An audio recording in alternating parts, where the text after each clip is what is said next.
So what's up po mga ka-backyard. So sa mga naghahanap ng pabo or yan, turkey yan, meron din tayo dito.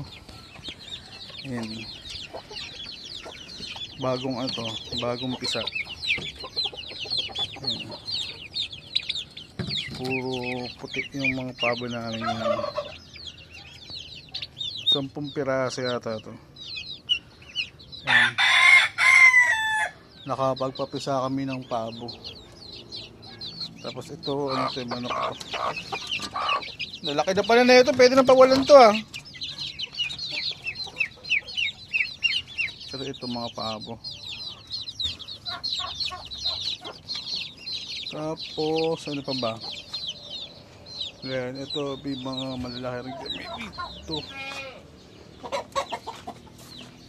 Ayan, yung mga pabo namin.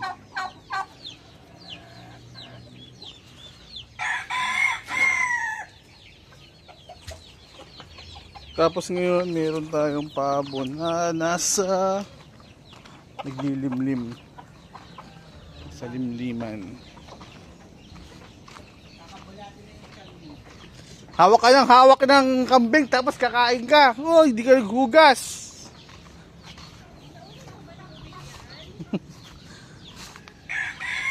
So ito. Meron pa tayo naglilimlim. Wala.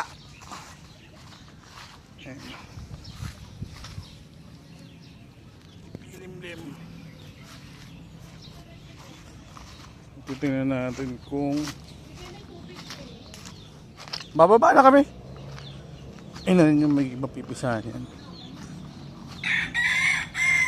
So ayan yung update sa ating mga alaga sa ating farm. So ayan, ito yung brooder namin. Yung pag may napisa, yun namin ilalagay, papalakihin, tapos papawalan. Ayan. Yung gulayan, nandoon. Tapos yun yung napier. So yun lang. So ayan, nagpapakain na rin ng mga kambing. Pagkatapos lang namin magsaksak ng mga vitamins. So yun lang, salamat.